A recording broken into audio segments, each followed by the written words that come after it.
Organización Mundial de la Salud, cómo se esparció la pandemia, la cuarentena, la escolaridad, la suspensión de clases, etcétera, etcétera.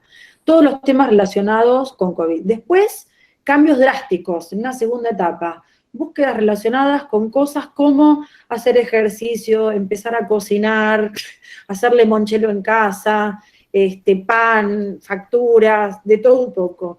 Y 3, aceleraciones, ¿sí?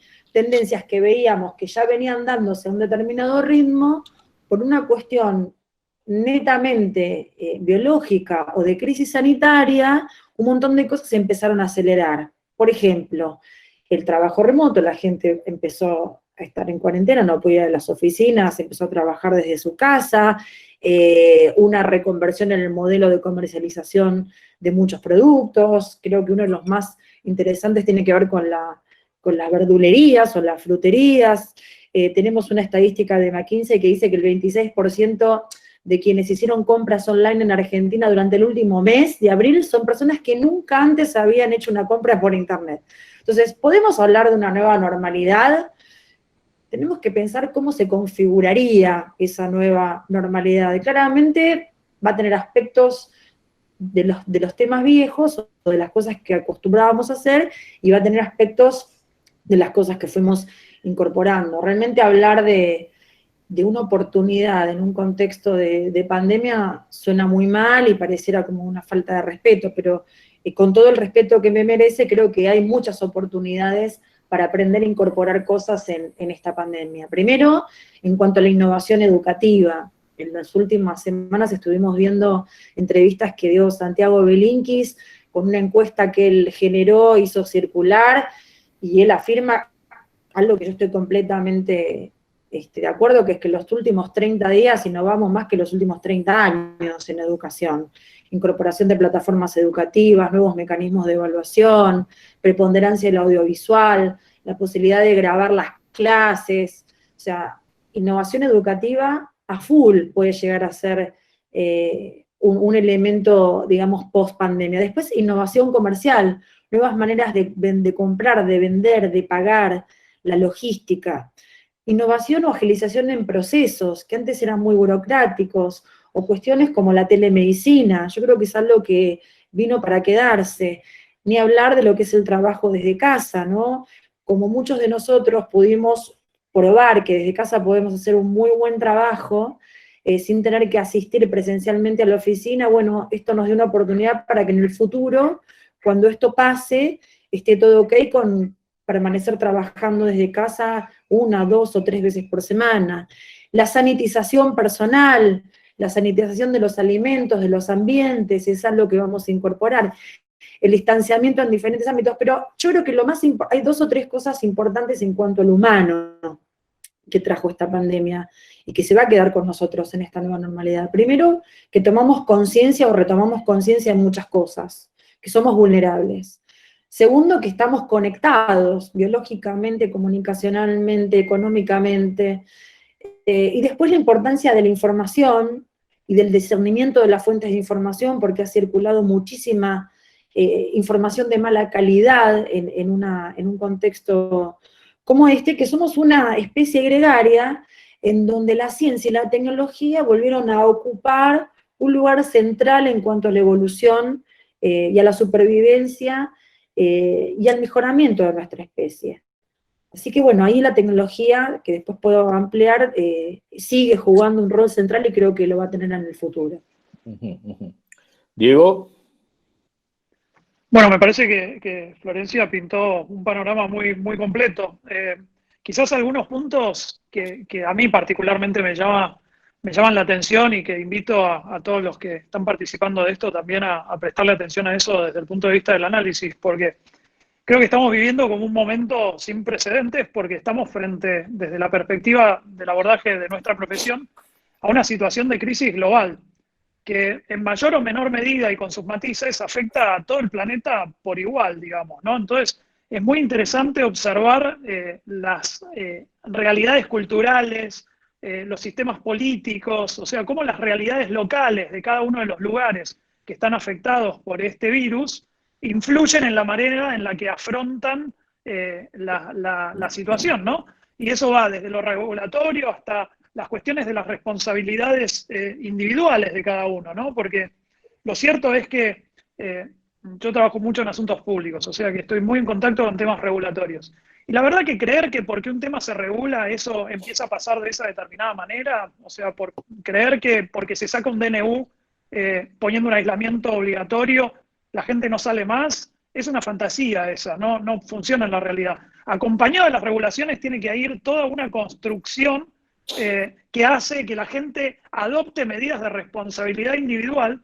La regulación no deja de ser una historia, ¿no? Un cuento, y entonces nosotros tenemos que reforzar eso con todo un contenido, y ahí entra lo importante de nuestra profesión, para lograr que la gente esté de acuerdo con eso, porque siempre hay margen para disentir. Uno puede decir, yo no estoy de acuerdo con el aislamiento. De hecho, las últimas semanas, y a medida que se extiende esto, hemos visto personalidades muy reconocidas públicamente saliendo hasta hablar de la desobediencia civil, ¿no? De si esto no me parece, yo me puedo oponer. Así que me parece que es muy interesante desde el punto de vista de nuestra profesión analizar eso, ¿no? Como las distintas realidades, las distintas culturas, cómo influyen en la manera en la que cada sociedad afronta esta amenaza común que todos estamos enfrentando.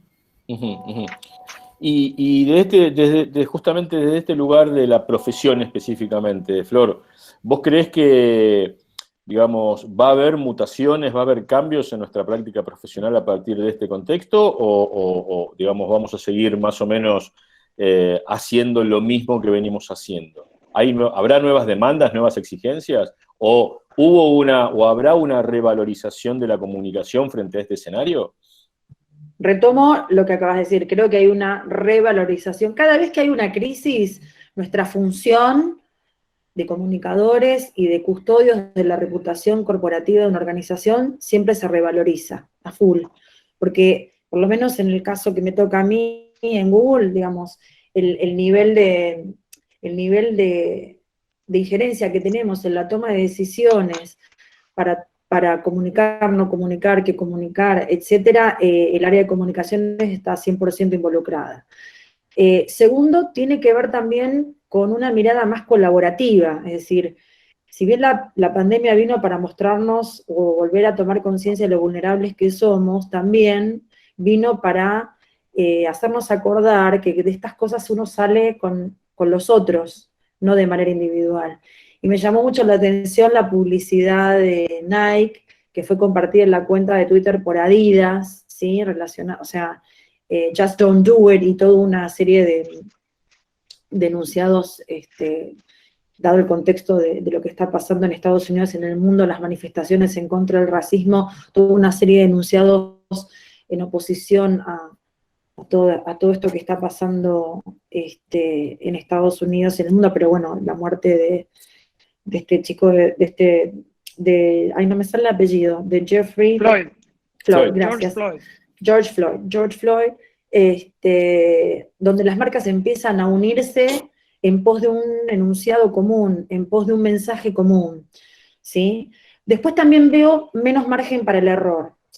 Equivocarse en contexto de pandemia, no sé, decir, bueno, no vamos a echar gente y después termina una compañía desvinculando gente, creo que los errores se pagan doble, o sea que hay que medir más milimétricamente, tenés menos margen para el error. Igual siempre del error se puede construir y se puede aprender, y comunicacionalmente también se puede construir desde el error, Google lo hace mucho eso. Creo que tenemos menos margen para el error. Y sí, tenemos que tratar de escaparle al oportunismo.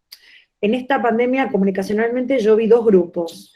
Un grupo más old school, que era, bueno, vamos a hacer algo y vamos a comunicar con todo esto que estamos haciendo para ayudar a la gente, para ayudar a esto, y otro grupo que decía, bueno, vamos a hacer un montón de cosas, vamos a darles una difusión, lo que se llama low key, o sea, explicar lo que estamos haciendo, que lo quiera tomar, recoger, elevar y cubrir, que lo cubra, y el que no, y no tratando de ponernos en una situación, o de caer en esta cosa oportunista, ¿no? De que la sociedad nos necesita, estamos ayudando, súper comuniquémoslo. A mí me parece que se han cometido muchos errores en la hipercomunicación de buenas acciones, y que no fueron bien percibidos por la opinión pública, independientemente de que las acciones hayan sido de gran impacto y con muy buenas intenciones, pero me parece que la sobrecomunicación de buenas acciones en contextos de crisis globales como estos ya no son tan bien valoradas como antes. Ajá, ajá. Diego, ¿algo que aportar en ese sentido? Yo creo que en nuestra profesión ya venía, como decía Flor al principio, ¿no? Estas situaciones o esta pandemia, algo que mostró es, yo creo que más que poner nuevos temas en la agenda, aceleró procesos que ya estaban de alguna manera en curso, ¿no? Porque el uso de la tecnología, las videollamadas y todo eso ya existía, no es que fue un punto disruptivo, un punto de quiebre donde empezamos a abordar cosas nuevas, sino que se aceleraron determinados procesos. Y nuestra profesión ya venía atravesando todo ese camino. De alguna manera, si uno lo piensa y se va hasta para atrás, ¿no? Cuando muchos de los que están acá conectados, estudiantes, quizás recién estaban naciendo, cuando nosotros empezamos a estudiar, hacia finales 80, 90, más en los 90, uno sacaba el aspiracional que tenía desde la comunicación, era sacar la nota en el diario. Uno sacaba una nota o era tapa de un diario, y con eso alcanzaba prácticamente quizás al 80% de su público objetivo. Hoy no existe un medio que te permita esa efectividad, hoy no existe un medio que te permita único, que te permita alcanzar esos niveles de efectividad en la comunicación, ¿no? Entonces hay que segmentar un montón más porque hay muchos estímulos muy diversificados, la gente está distraída, es muy difícil mantener la atención de la gente en el mensaje que nosotros les queremos dar. Entonces, la buena noticia, que es hacia donde creo que va la profesión, y ahí hay un consejo también para los estudiantes que se están formando, o para nosotros los profesionales en qué profundizar, hay mucho de análisis de datos, ¿no? Y Florencia seguro tiene mucho para compartir de esto, pero Google, por ejemplo, sabe perfectamente qué buscamos en Internet. Las redes sociales saben en qué contenidos nos detenemos más tiempo, qué nos llama la atención y qué no. Entonces, nosotros hoy, desde nuestra profesión, si sabemos analizarlo y sabemos interpretarlo, tenemos mucha información sobre cuál es el interés de las personas a las que nosotros les queremos hablar. Entonces, con ese insumo, nosotros podemos construir estrategias de comunicación muy segmentadas hacia el público al que le queremos hablar y muy efectivas, porque le vamos a hablar a la gente de los temas que a la gente le interesa. Entonces, me parece que en ese proceso que ya venía nuestra profesión, de alguna manera quizás estas crisis lo que hacen es aceleran esos procesos, ¿no? Me parece que las perspectivas para nuestra profesión, y acá le quiero dar un mensaje positivo a todos los chicos que están estudiando, son muy buenas, ¿no? Nuestra profesión, yo creo que lo que uno va aprendiendo con la práctica profesional con los años, ¿no? Nuestra profesión tiene mucho de administrar el conflicto, ¿no? Y administrar el conflicto tiene que ver con cuando hay acuerdos y desacuerdos, ¿no? Todos estamos de acuerdo en que, o estábamos de acuerdo en que había que ir a trabajar a la oficina, algunos con mayor flexibilidad, otros con menos, pero el esquema era, el home office era la excepción, no era la regla de alguna manera, ¿no? Era, hasta algunas empresas lo vendían como un beneficio para sus empleados. Hoy eso, por ejemplo, se cuestiona. Entonces, ¿qué genera eso? Más allá de lo que a priori creemos, bueno, esto es cómodo porque trabajo de casa, pero de repente tener tu oficina metida dentro de tu casa y quizás a tu jefe disponiendo de en qué horario vos podés hacer determinadas cosas durante el día, implica como una ruptura de un acuerdo que había, ¿no? De hasta dónde llega una cosa y dónde llega la otra.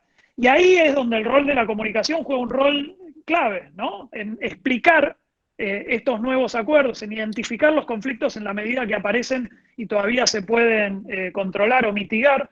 Y hacia ahí me parece que es hacia donde tiene que ir el foco de nuestra profesión. Bien. Adrián, sí. Adrián, ¿me permitís hacer una intervención? Sí, claro. Miren, los que quieren pueden seguirme yendo a google.com/trends. Yo voy a tratar de compartir la pantalla y les quiero mostrar lo que es muy interesante, que está en línea con lo que Diego acaba de mencionar. Fíjense esto. Fíjense lo que está buscando la gente en este momento. Porque la gente está buscando básicamente fútbol. ¿Sí? O sea, a mí me encanta ver trends, lo están pudiendo ver. Sí. Sí, bueno, fíjense, primero, bueno, hoy se murió este señor Tomisaku Kawasaki, que descubrió la enfermedad, pero esto hace media hora atrás estaba invertido, porque todo el mundo estaba buscando qué pasaba con el Bayern Múnich, con el Club Oporto, o sea, ahora de repente la primera liga de, no sé qué es de Portugal, esto es como furor en Argentina, estoy buscando tendencias de búsqueda argentina. Y recién en el quinto lugar aparece algo relacionado al coronavirus, que es aparentemente un grupo sanguíneo específico, creo que es cero positivo. A ver, vamos a entrar en la noticia. Dice que, bueno, que es inmune, bla, bla, bla. Vamos a ver qué dice. La sangre, cero tiene menos probabilidad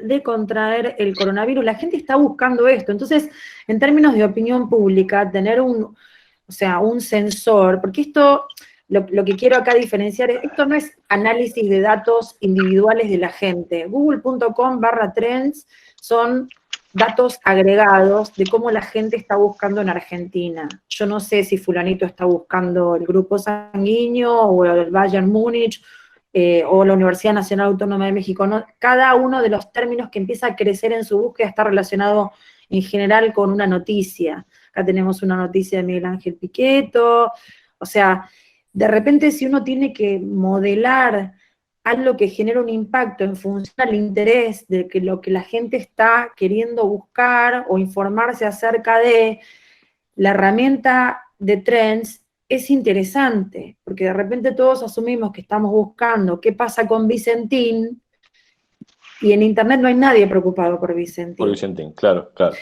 Lo quiero mostrar en mismo directo porque es choqueante ver esto, ¿no?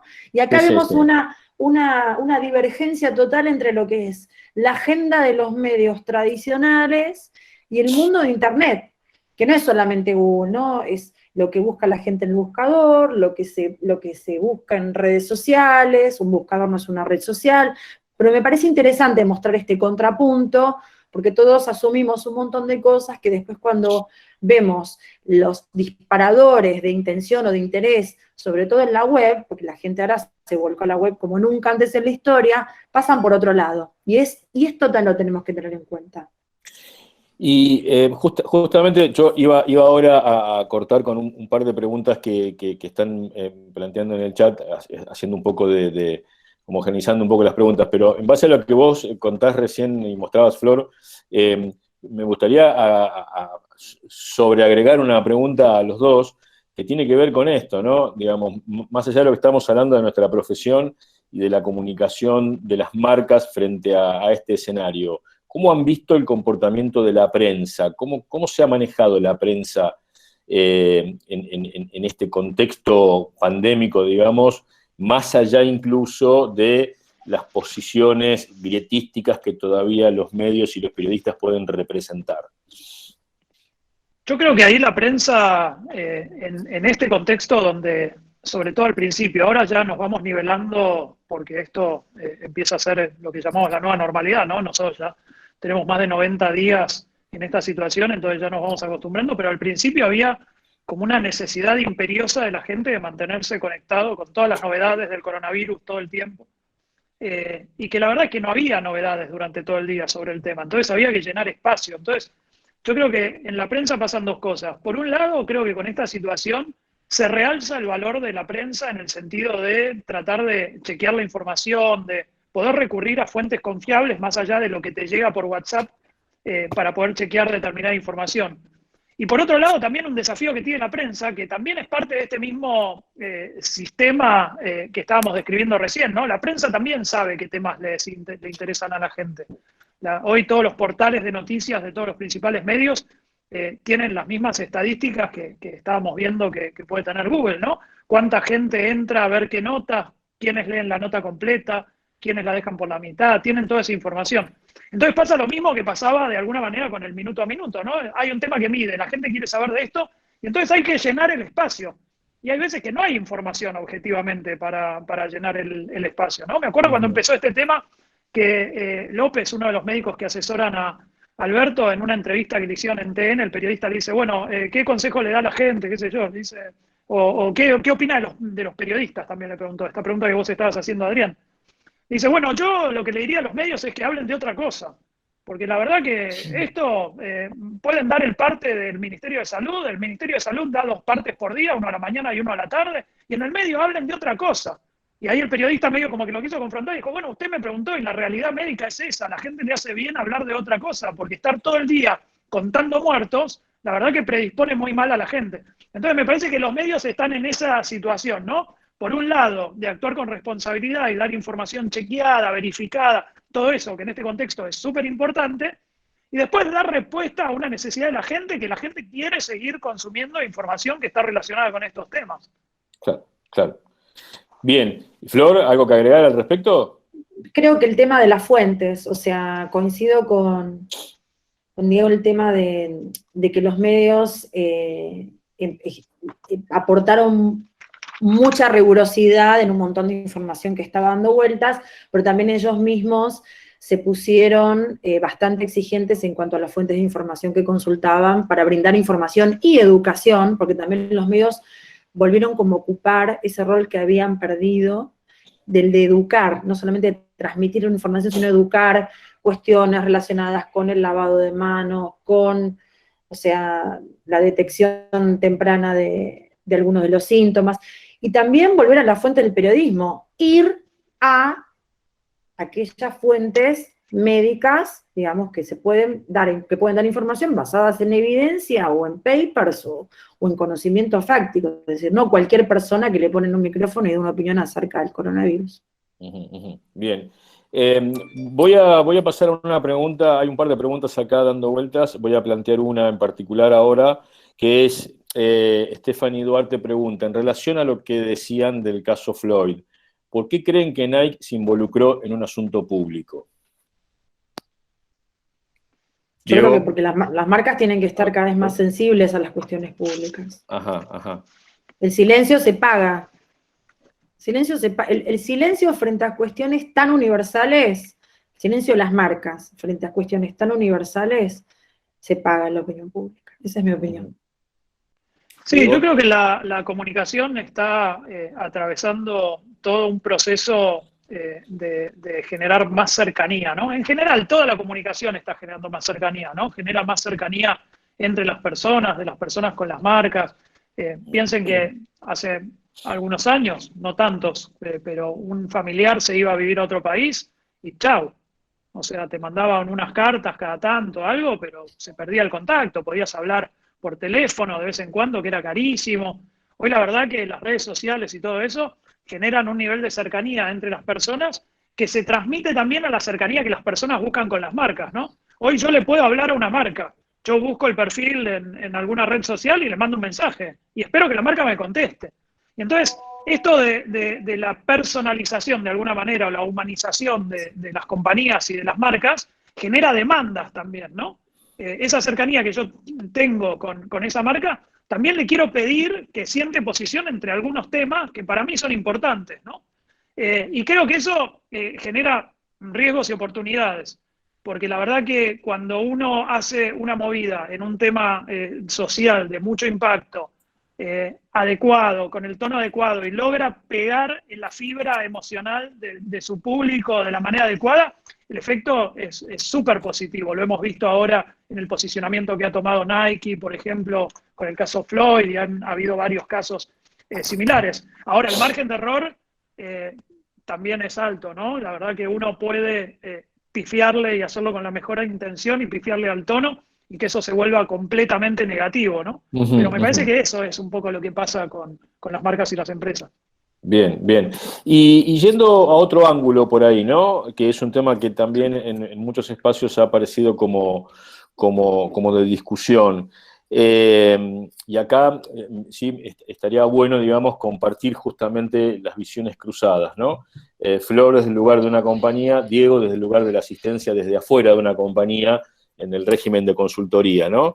Y esto tiene que ver con la comunicación interna y básicamente cómo se ha trabajado en este escenario o cómo se ha gestionado la incertidumbre que desde un primer momento cayó, digamos, sobre las compañías en el marco de lo que parecía que se venía un infierno, digamos, la crisis, ¿no? La cuarentena, todo cerrado, sin movimiento comercial, un futuro laboral incierto para todo el mundo y millones de dudas dando vueltas por todos lados, más rumores.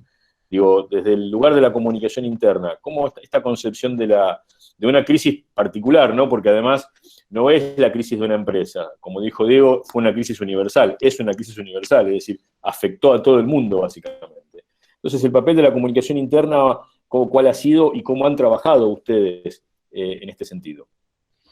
Bueno, en mi caso yo no soy especialista en comunicación interna y no llevo comunicación interna, pero puedo dar una descripción de 2 o 3 ejes centrales que sí se tomaron como estrategia en Google. Primero, la centralización de la información, ¿sí? Para poder tener una unificación. Segundo, la sobreinformación. Nosotros tenemos un sitio web donde se van concentrando una serie de preguntas y respuestas frecuentes relacionadas con coronavirus, ya sea desde el punto de vista de la pandemia, así como también el punto de vista de la operación.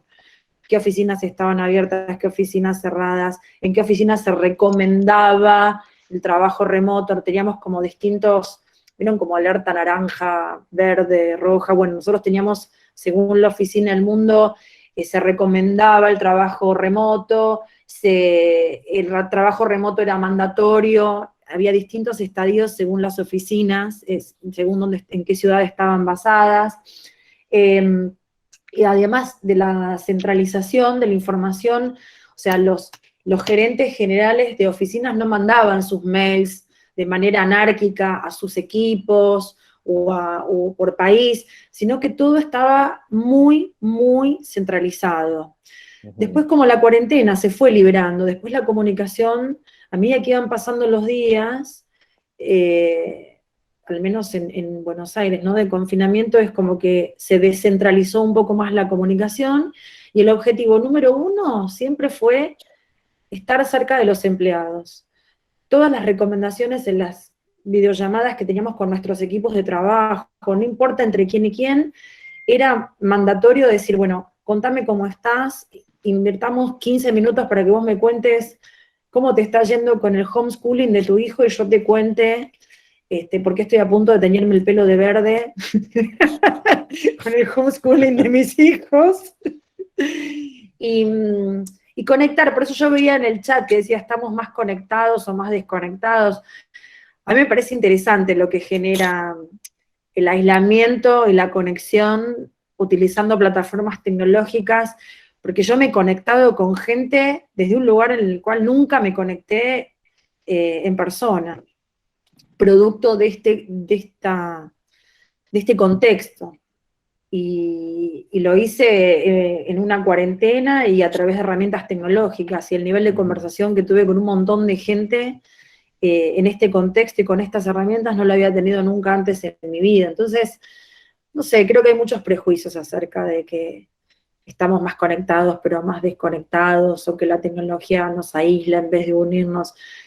Tengo muchos ejemplos, sobre todo con los niños, cómo muchas veces las plataformas tecnológicas les permiten construir puentes que los ayudan a superar los obstáculos que se les presentan en el plano personal, pero en el plano digital. Y después, cuando tienen que ir al plano personal, habiendo sobrellevado ese obstáculo, les es mucho más fácil. Así que tengo argumentos y contraargumentos de todas partes, pero la comunicación interna, como te digo, mucho el contacto y la conexión empática y la conexión humana entre todos los que trabajamos en Google. Bien, bien. Diego. Ahí el tema de la incertidumbre desde el punto de vista de la comunicación es un súper tema, es fascinante, ¿no? Porque la realidad es que las personas vivimos en nuestro día a día en una fantasía de ciertas certezas, porque lo cierto es que la única certeza que tenemos todos es que nos vamos a morir. Esa es la única que tenemos en la vida. El resto hay probabilidades de cosas que pueden pasar o no, pero la incertidumbre existe siempre. Lo que hay es una construcción que te permite a vos vivir pensando que hay algunas cuestiones que son ciertas, ¿no? Lo que generó esta crisis es como que se pongan en cuestionamiento algunas de las cosas y haya mucho miedo en algunos casos a qué iba a pasar con el futuro, ¿no? Entonces ahí el rol es el de la empatía. Está muy bien lo que decía Florencia de hablar mucho con la gente y entender lo que a la gente le está pasando. Cuando uno entiende, la comunicación es un proceso emocional y actúa sobre las emociones. Cuando uno entiende sobre qué emoción tiene que actuar, la comunicación es mucho más efectiva. Nosotros en temas de comunicación interna sí trabajamos bastante con nuestros clientes, sobre todo al principio, cuando las empresas también estaban en una situación de incertidumbre y tenían el desafío de transmitirle ciertas certidumbres a sus empleados, ¿no? Cuando ellos no, la empresa como en sí no lo tenía, ¿no? Entonces, al principio de todo esto, después la regulación y todo eso empezó a ordenar algunas cosas, ¿no? Bueno, el Estado se para en el medio y dice, bueno, esto se va a hacer así, ahora nos quedamos todos en casa. Pero al principio, sobre todo, fue el momento más difícil, donde uno caía en el riesgo de esto de sobreinformar o subinformar, que son dos riesgos igual de graves, digamos, ¿no? Porque si uno sobreinforma, lo que puede generar es gente que estaba tranquila y generarle miedo. O sea, gente que no tenía miedo de ir a trabajar al principio cuando no había aislamiento, si uno lo sobreinforma, le puede generar emociones que no están buenas. Y si uno subinforma desde ya, o sea, hay una cuestión de falta de confianza, de falta de apego con la organización. Entonces me acuerdo que al principio nosotros lo que recomendábamos era traten de dar la mayor libertad de acción que se pueda en el marco de la organización, ¿no? Hay algunas organizaciones que permiten más flexibilidad que otras, ¿no? Pero lo que nosotros recomendábamos al principio era, cuando todavía no estaba el aislamiento y las empresas decían, bueno, ¿qué hago? ¿Le digo a la gente que venga a trabajar o no? Nosotros decíamos, tratá de dar libertad de acción. Tratá de dar un mensaje que sea el que sienta que tiene miedo, que hay riesgos o demás, y prefiera trabajar desde su casa, que lo haga. El que quiera venir a trabajar a la oficina, que venga a trabajar a la oficina. Entonces uno de esa manera logra no imponer la emoción o el sentimiento que uno cree que es el que tienen los demás, ¿no? Entonces permite como administrar mucho mejor ese conflicto que surge cuando mi mensaje no machea con la emoción de la otra persona. Bien, bien. Y voy a aprovechar porque, digamos, esto también es parte de alguna manera, un beneficio que ha producido esto de habituarnos a las conversaciones y al contacto a través de las plataformas. Y me gustaría, por un lado, dar la bienvenida y por otro lado, escuchar la opinión sobre este tema en particular de ni más ni menos que Gustavo Pedace, que se ha sumado como oyente, gerente de Relaciones Institucionales del Grupo Rogio y además licenciado en Relaciones Públicas y graduado de la Universidad Nacional de Lomas de Zamora. Hola Gustavo, ¿cómo estás? ¿Qué dice? Sí, cuando vi la charla me quise sumar. No los quiero interrumpir a los muchachos y a Flor. Solo me quedó el tema de la incertidumbre porque me enganché tarde. Dale, perdón. No sabía que tenías un segundo nombre que es Arturo Bandini, pero bueno, fuera de eso. Ese es el seudónimo con el que escribo las críticas de cine. Ah, bien. Y como me enganché por Google, Google me botonea con el otro nombre. Estábamos hablando con Flor y con Diego un poco cómo las compañías han trabajado puertas para adentro, sobre todo con los colaboradores y los empleados, la incertidumbre, ¿no? Cómo gestionar la incertidumbre desde la comunicación interna, sobre todo al principio, cuando verdaderamente había un total y absoluto desconocimiento del escenario futuro. Sí, bueno, pero no difiere mucho de una situación normal sin pandemia, digamos. Vos, en realidad, muy pocas cosas vos podés ser muy asertivo en términos de escenarios y todo. Podés decir tu deber ser o lo que querés ser, eso sí, pero en realidad en un mercado como el nuestro es muy difícil. Lo que nos pasó a nosotros, que somos unos 15.000 empleados, es que fuimos siempre por el lado de las cuestiones normativas, ¿no? Y algunas cuestiones para bajar ansiedades. Cada negocio es distinto. Nosotros manejamos desde el subte hasta la basura, una empresa de construcción, digamos, todos son distintos, los públicos son distintos. Y trabajamos sobre las cuestiones normativas, básicamente.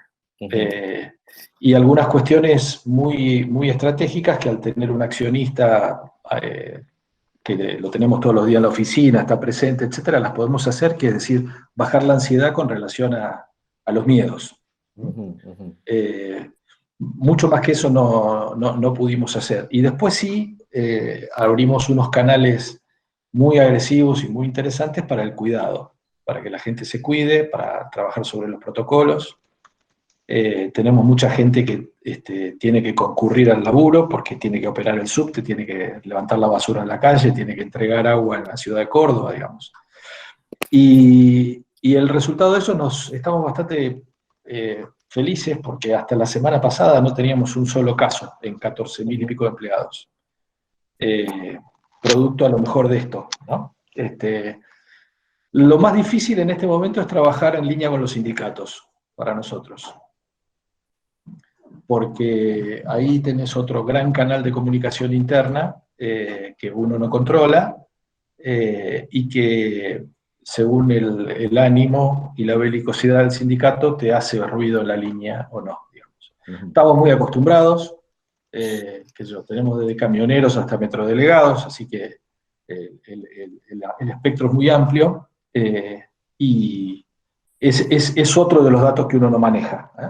Pero, digamos, ahí es con objetivos muy cortitos, sin promesas, digamos, sin contar cosas muy grandes, es simplemente ir a los puntos normativos y llevar en algunos casos tranquilidades hasta que tengamos esas tranquilidades, ¿no? No sé cuánto tiempo más lo vamos a poder hacer, pero estamos en ese camino. Bien. Gracias, Gus. Retomo una pregunta de la gente, de Belén Ocampo en este caso, Flor y Diego. Tiene que ver con algo que comentaron ustedes hace un ratito, cuando estábamos hablando de la prensa, ¿no? Y Belén dice, cuando comentaron esta necesidad de llenar espacios por parte de los medios, ¿consideran que realmente los medios están analizando rigurosamente la información y las fuentes?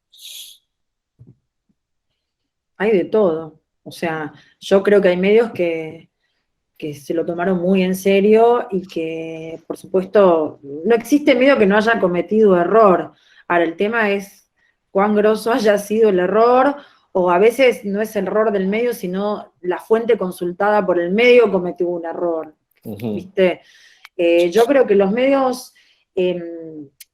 frente a todo el problema que tenemos con la desinformación y con que la gente reproduce información que no le importa chequear previamente. Yo he retado, o sea, yo soy la enemiga pública número 1 de los chats en mi familia, reto a todos. O sea, ¿lo tenés chequeado? ¿Por qué estás mandando esto? Sobre todo mi mamá, mi papá, mis suegros, digo, pero por favor piensen antes de reenviar a 80.000 personas lo que están mandando, porque hay un problema de desinformación y todos tenemos una responsabilidad. Y así como antes era importante que una persona supiera leer y escribir, hay una nueva habilidad que todos nosotros debemos adquirir rápidamente, que es la habilidad de poder chequear o tratar de chequear o validar la información que recibimos antes de distribuirla.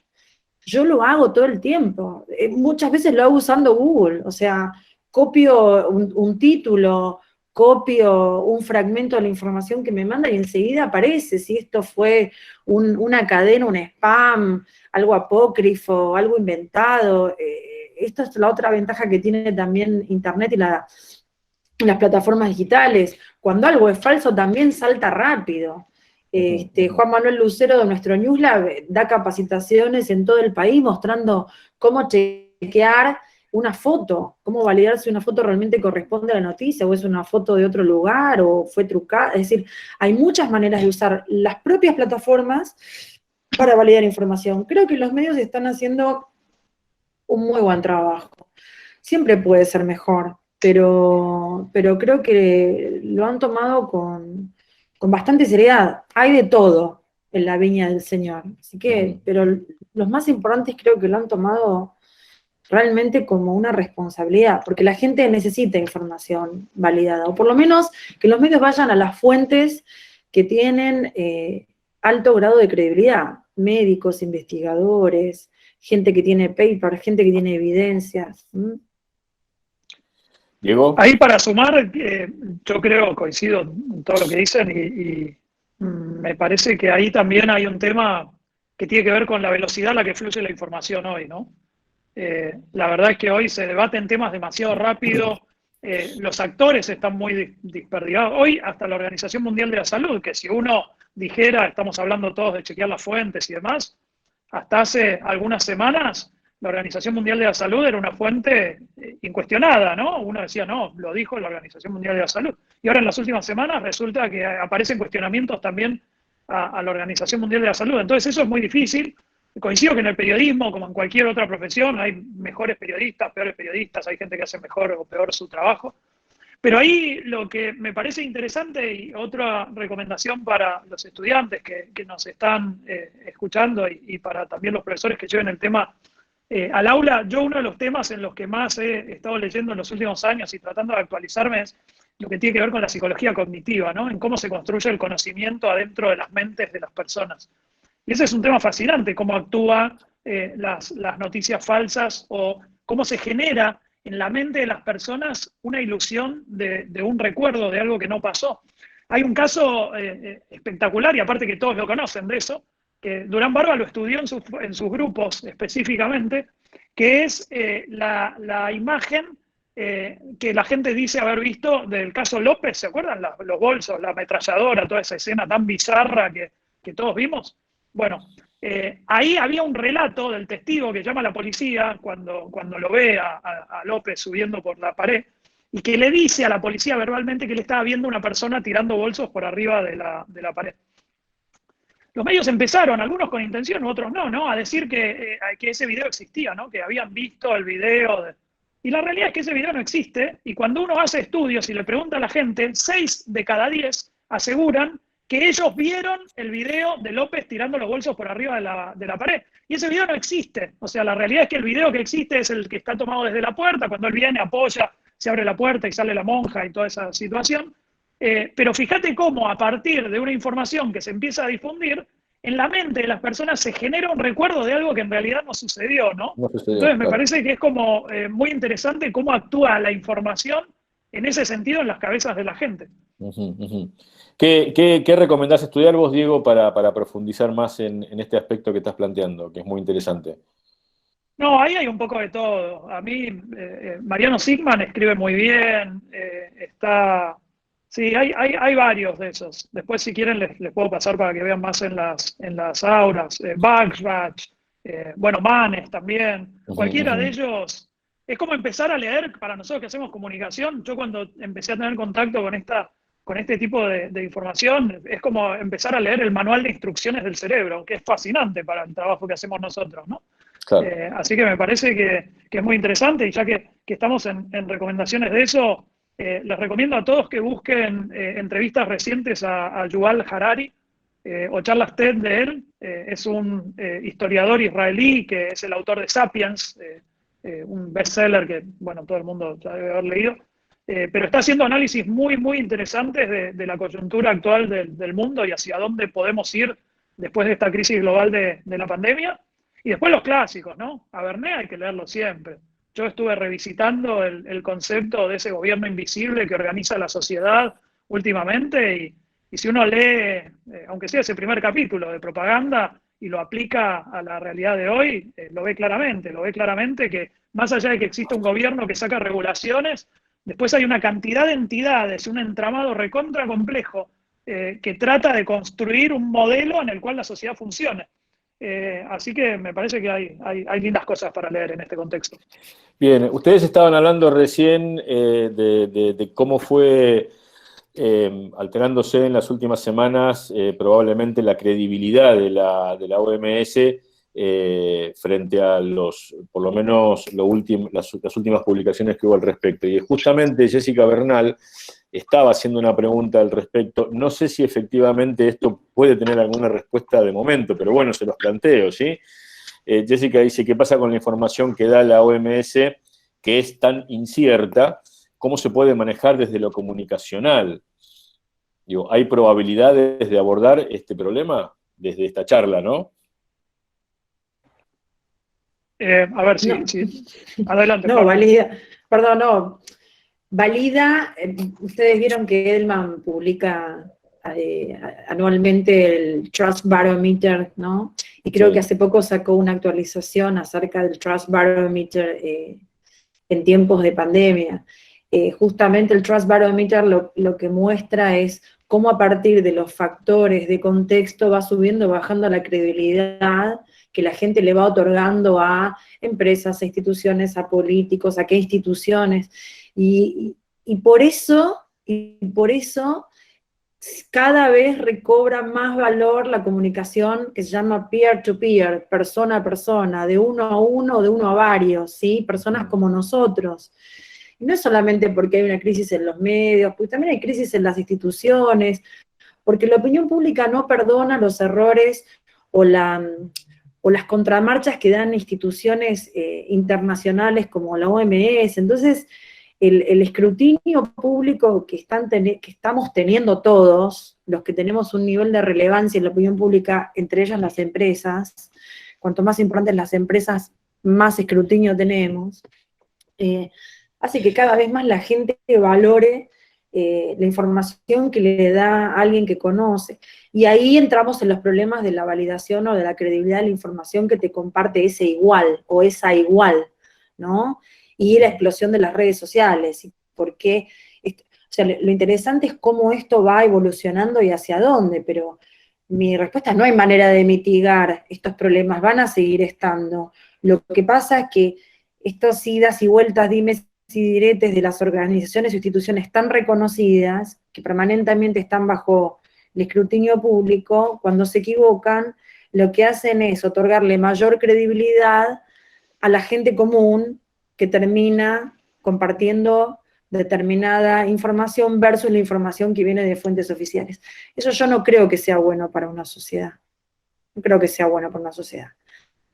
Creo que tenemos que ir desarrollando habilidades justamente para ir complementando. Perdón, Diego. No, perdón vos. No, sí, para complementar eso, otra recomendación que les hago es busquen las columnas que está escribiendo en Perfil Luis Costa. Es un sociólogo, encuestador, es amigo y es muy bueno. Y él habla, bueno, desde un autor, un sociólogo que es Luhmann, él explica la sociedad como un conjunto de sistemas que interactúan, ¿no? Y entonces, hace un par de semanas él hablaba del gobierno de los científicos, ¿no? Y básicamente lo que dice Luhmann es que cada sistema tiene su propia dinámica. El sistema de la ciencia funciona con una lógica binaria de definir lo que es verdad y lo que no es verdad. O sea, tiene todo un proceso de funcionamiento y su función en la sociedad es definir eso.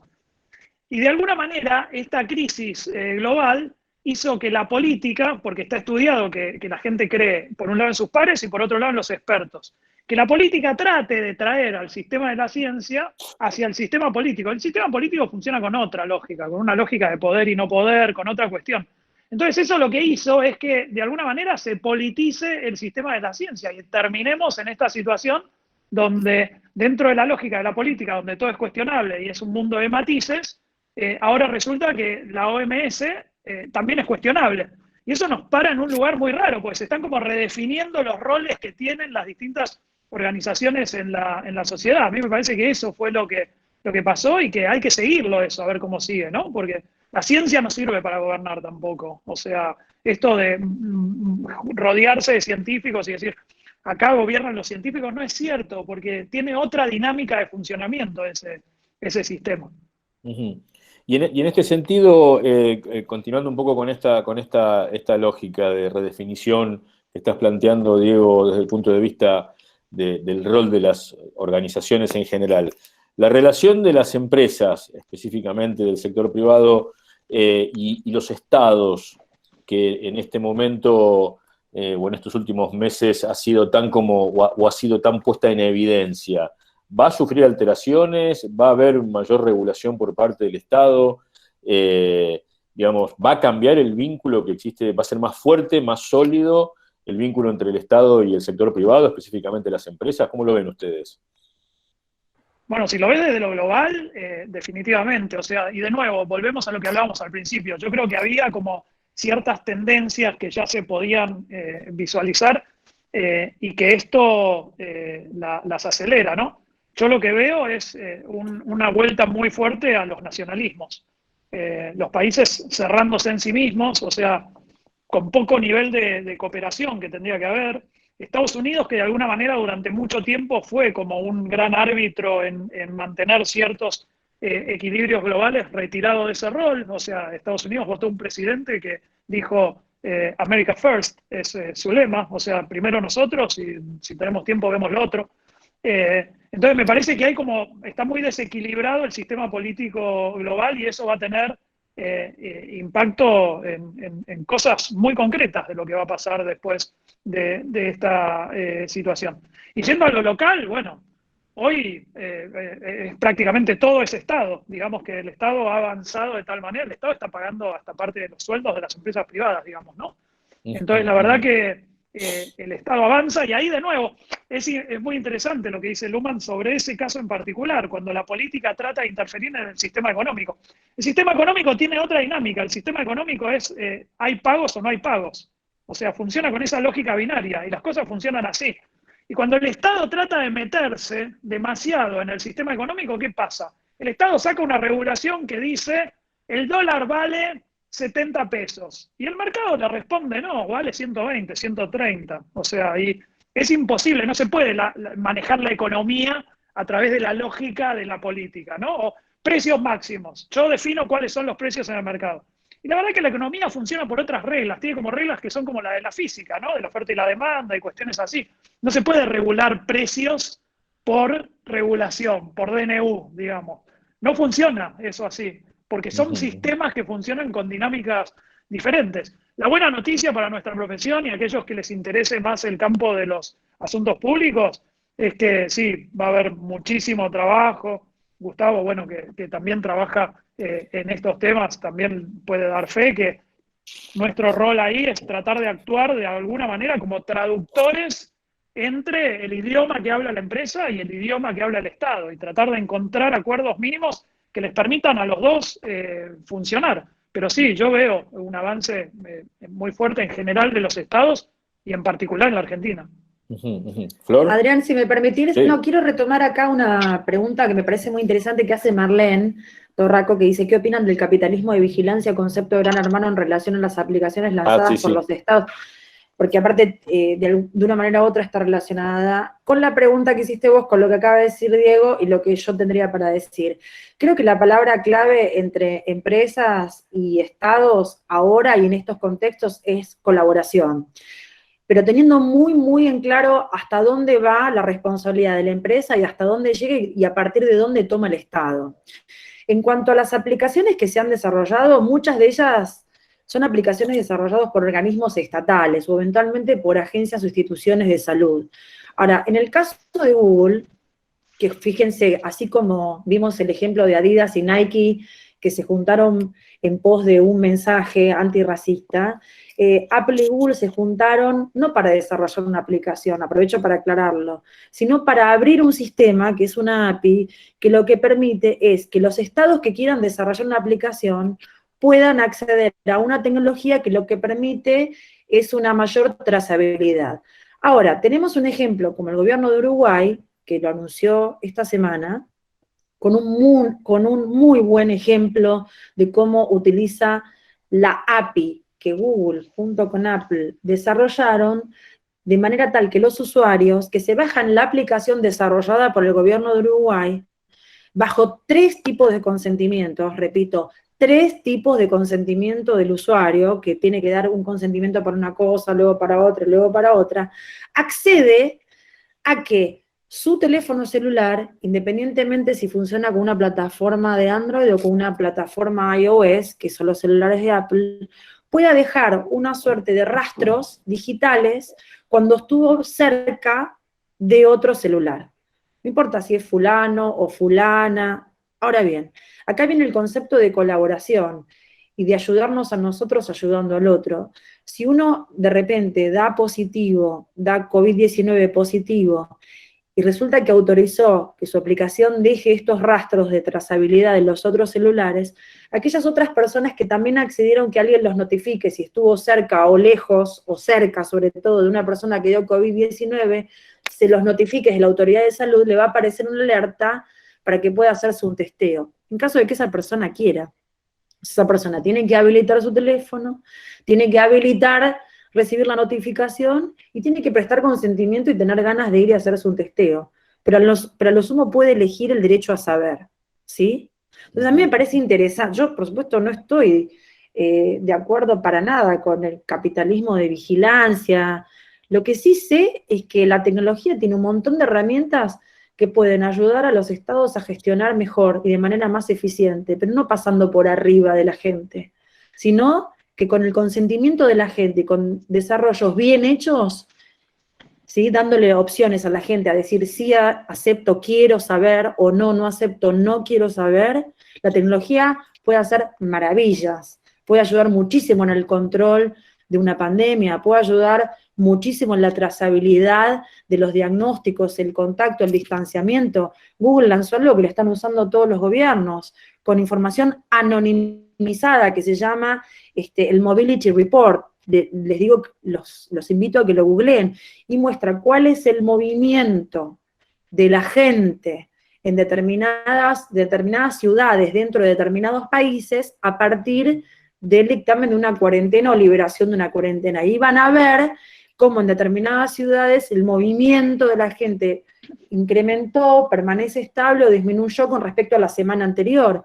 Los gobiernos están utilizando estos sistemas o esta información, ¿sí? Que repito, es de manera anónima, para poder tomar decisiones de Estado, decisiones políticas, básicamente. Entonces, ahí tenemos otro ejemplo, como la tecnología puede servir en colaboración con los estados para tomar buenas decisiones.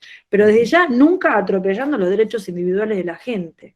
Bien, bien. Mira, Adrián, si me permitís complementar eso, Dale. en una de estas entrevistas que les digo que busquen de Harari, habla de esto, ¿no? Él dice una cosa que es, y coincido con Florencia, ¿no? Que por ejemplo esto que hay tanta paranoia, yo lo escucho entre mis amigos que dicen, no, el teléfono te escucha, porque el otro día hablé de que me quería ir de vacaciones a tal lado y después me aparece todo. Publicidad va a aparecer siempre, ¿no? Y entonces, si a mí me va a aparecer publicidad que tiene que ver con lo que a mí me interesa, ahí yo prefiero eso antes que me aparezca cualquier otra publicidad. Entonces, hay veces que es útil a tus propios intereses eso. ¿Y qué es lo que dice Harari? Harari habla de esto y de las vigilancias, ¿no? Y él dice, hasta hoy, el sistema de vigilancia en general, el límite que encontraba era la piel del ser humano. O sea, vos te podían vigilar por cámaras, te podían vigilar por las búsquedas que haces, te podían vigilar de muchas maneras. Te podían escuchar en el celular, no sé, bueno, hay algunas cosas que son más fantasía que realidad, pero el límite era ese. Él lo que dice es, fíjense que a partir de esta crisis, yo tengo entendido que no se aplicó en ningún país, pero en algún momento se hablaba de eso, que decían, bueno, la gente puede elegir, el que quiera salir de la cuarentena puede elegir voluntariamente que le pongan un chip en su cuerpo, que ese chip va a medir determinadas variables que pueden tener que ver con la temperatura, bla, bla, bla, y en función de eso la persona queda habilitada a salir porque hay alguien, una inteligencia artificial, que monitorea y se da cuenta que esa persona está sana. Entonces, a partir de eso, él dice, ojo cuando se pase ese límite de la piel, porque ¿qué pasa a partir de ese momento? A partir del momento en el que un organismo o una inteligencia artificial puede tener una lectura de esas cuestiones que hacen a tu cuerpo, puede empezar a leer tus emociones. Él dice, ¿qué son las emociones? Las emociones son un algoritmo que a lo largo de millones de años de evolución nosotros desarrollamos en nuestra mente y que hace que reaccionemos de determinada manera ante un determinado estímulo. Entonces, si el Estado me puede leer las emociones o los aparatos, ¿no? Que de nuevo, yo lo hago voluntariamente, se puede dar cuenta cuándo estoy enojado, cuándo no, cuánto tiempo me dura, puede generar como ciclos todo, y puede llegar un momento en el cual la máquina me conozca más a mí que yo mismo. Porque muchas veces a nosotros nos pasa que yo me enojo y no sé por qué, ¿viste? Y el algoritmo lo puede leer más fácil. Y él termina dando un ejemplo que a mí me pareció fascinante de lo que puede pasar en el futuro. Dice, por ejemplo, cuando hay estos lunes negros, ¿vieron? Que se derrumba la bolsa, que colapsa todo el sistema y esas cuestiones. ¿Por qué pasa eso? Porque hay determinado movimiento en el mercado financiero que hace que la gente entre en pánico. Está demostrado que si vos estás en pánico, no es el mejor estado para que vos operes en la bolsa. O sea, vos no tomás decisiones racionales si estás en estado de pánico. Entonces él, haciendo un poco futurología, dice, bueno, y si yo, por ejemplo, tengo una aplicación en el teléfono que me maneja mis inversiones en la bolsa y tengo una opción que yo la puedo marcar voluntariamente, que diga filtrar decisiones según mis emociones, o evitar el pánico, puede ser la opción, ¿no? Entonces, en el momento en el que empieza esta cuestión de que todos empiezan a vender no sé qué, yo tengo activado y quiero ir a vender y el teléfono me dice, no, ¿sabes qué? no es el momento para vender, racionalmente no es el momento, y me bloquea esa operación. Y él dice, suponete que voluntariamente 50% de la gente tenga activada esa opción, se reduce drásticamente la probabilidad de que se provoque ese colapso en las bolsas, por ejemplo, ¿no? Entonces, qué interesante esto de cómo, lo que decía Florencia, cómo nos hace cuestionarnos algunas cosas de la tecnología, porque vos decís, bueno, eso en realidad es algo bueno, ¿no? Más que esto del capitalismo de vigilancia o esa cosa que va más por el lado de las teorías más conspirativas, digamos. Sí. Bueno, en este momento voy a pegar un salto bastante brutal, digamos, en los contenidos temáticos y me voy a ir a un territorio completamente diferente porque no quiero que terminemos la actividad sin plantearlo. No te asustes, Florencia. No, estaba preguntando si me ponía el pelo violeta otra vez. ¿Me pongo el pelo violeta? Lo tengo, tengo la peluca digital violeta. Gustavo no me la vio. Gustavo, me la voy a poner para vos. Sí, estaba realmente buenísima. La pregunta, o no sé si es una pregunta, es más bien un análisis que les pido a ambos, ¿sí? Tiene que ver con nuestro mercado profesional, específicamente, digamos, acá no quiero hacer una distinción entre, porque por ahí vi muchos comentarios también y con cierta razonabilidad, que es difícil hablar de este concepto de la nueva normalidad, que por ahí no tiene sentido tampoco hablar de la nueva normalidad, es como un concepto medio forzado, medio impuesto o autoimpuesto, y me parece piola, digamos, que se lo vea también desde ese lugar. Entonces, hagamos de cuenta que nada de esto está ocurriendo y vamos al mercado puro y limpio de las relaciones públicas. Empiezo por Florencia, después Diego, vos hacé tu aporte al respecto, ¿no? Desde el punto de vista de la perspectiva de género, mirá cómo me fui, salté el cerco, ¿no?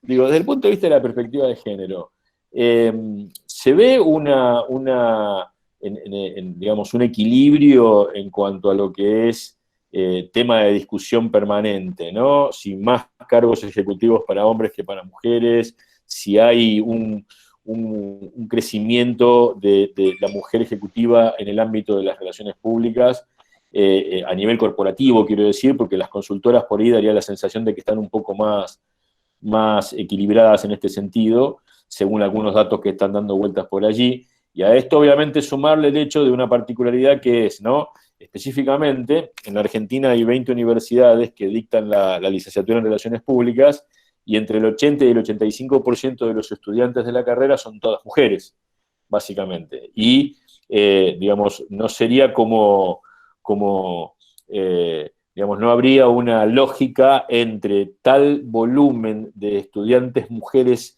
en el mercado universitario versus el aterrizaje de las mujeres en el mercado profesional, ¿no? Ese es más o menos el escenario que planteo. Entonces, yo acá me voy de la reunión, la dejo a Florencia y a Diego, yo doy por terminada mi presencia en esto, ¿ok? Bueno, mirá, salto a la pandemia nuevamente. ¿Qué tienen en común? Alemania, Taiwán, Nueva Zelanda. 3 liderazgos femeninos que manejaron de manera excelente el tema de la pandemia en esos 3 países. Solo el 7%, leí hace poco una nota de CNN, solo el 7% de los líderes mundiales son mujeres. Y después tenemos el caso de los países nórdicos, de los cuales 4 de 5, que creo que son Finlandia, Islandia, Noruega y Dinamarca, menos Suecia, también son países liderados por mujeres que se han tomado decisiones, pero muy drásticas, que impactaron de manera muy positiva a las sociedades de esos países liderados por mujeres. Entonces, cuando uno lee estas cosas, lo primero que piensa, las mujeres se van a reír, es qué oportunidad se está perdiendo el mundo de tenernos a nosotras como líderes. Sí. Volvé al pelo violeta, volvé al pelo violeta. Voy al pelo violeta, estamos y esperando. lo voy a decir con pelo violeta, ustedes me dicen si se ve porque tardo un poco, digo. Lo voy a volver a decir con pelo violeta. ¿Qué oportunidad se está perdiendo el mundo de ser liderado cada vez por más mujeres? ¿Sí? Sí. habría un poco más de pasión, probablemente, y también un poco más de empatía. También vimos algunos liderazgos masculinos, algunos buenos, otros malos, pero tomemos dos ejemplares, digamos, lo que pasó con Boris Johnson en el Reino Unido, terminó internado, o sea, el tipo empezó negando todo, terminó internado casi al borde de la muerte, y después, bueno, un ejemplo más próximo con Bolsonaro, no me voy a meter con el señor Trump, digo, es muy interesante lo que pasa cuando vemos ejemplos, sobre todo en situaciones críticas, bajo liderazgos femeninos. Ahora bien, yo reconozco algo, yo vengo de un microclima de la nave nodriza Google, donde realmente en Google lo que podemos ver es cantidades de ejemplos de liderazgo femenino dentro de la compañía. Cuando vamos a comunicaciones, también hoy, si bien nuestro departamento tiene un vicepresidente que es hombre, pero durante años fue liderado por diferentes mujeres, y esto va y viene todo el tiempo.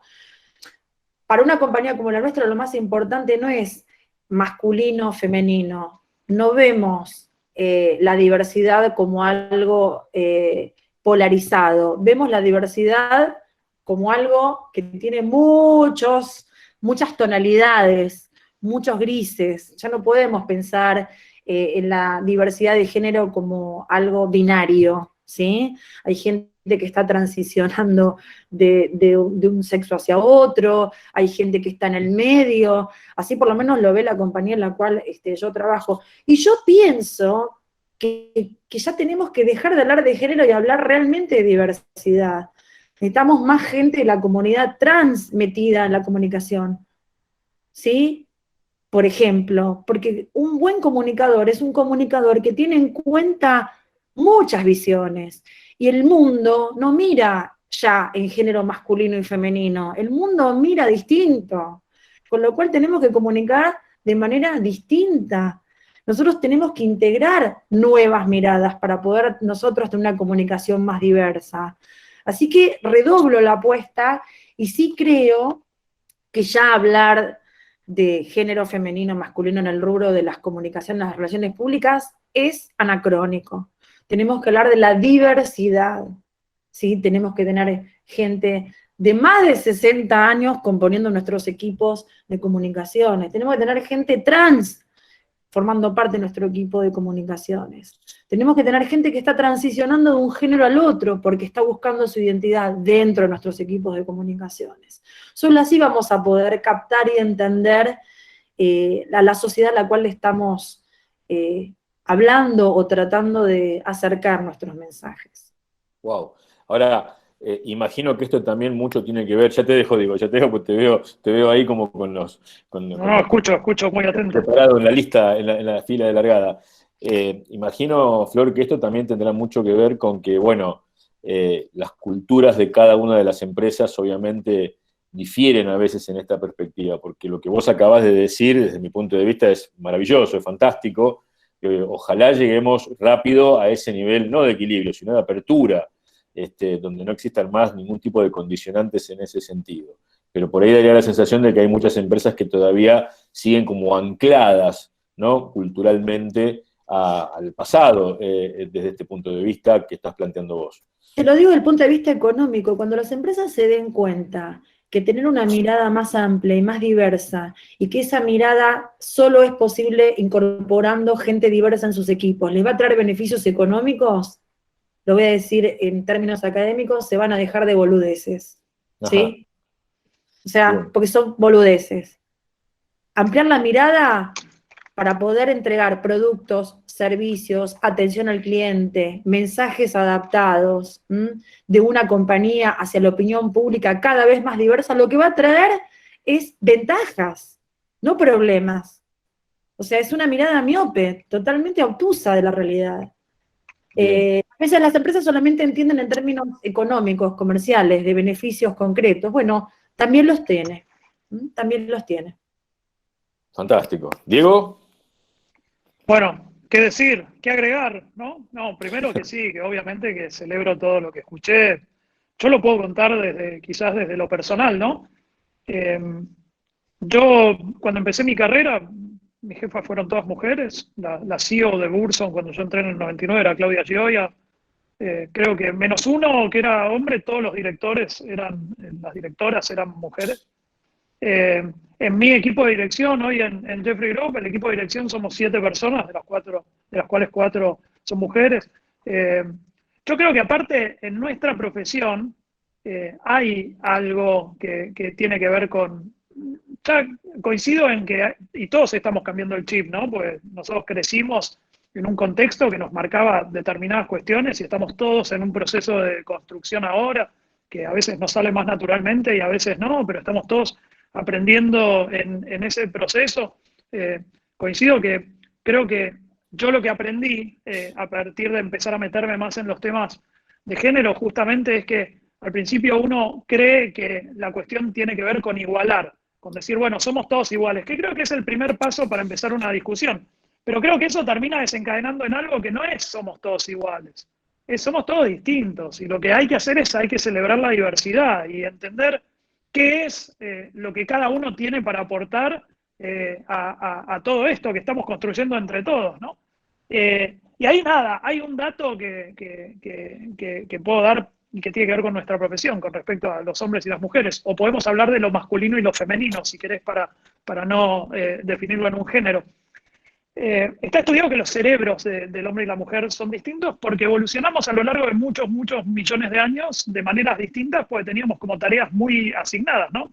Las mujeres recolectaban los frutos y cuidaban a las crías, cuando éramos casi un mono, y el hombre salía a cazar. Entonces, en el cerebro está más desarrollado en el hombre, por ejemplo, el tema de la ubicación en tiempo y espacio, porque se iban a cazar y después tenían que volver, entonces se tenían que acordar más o menos el camino, porque no había Google Maps en ese momento. Y la mujer tiene mucho más desarrollado el tema que tiene que ver con la empatía, porque justamente no había un lenguaje simbólico en ese momento. Entonces, había que tener una lectura de las emociones mucho más instintiva para entender qué le estaba pasando a las crías o cómo se manejaba la comunicación dentro del grupo.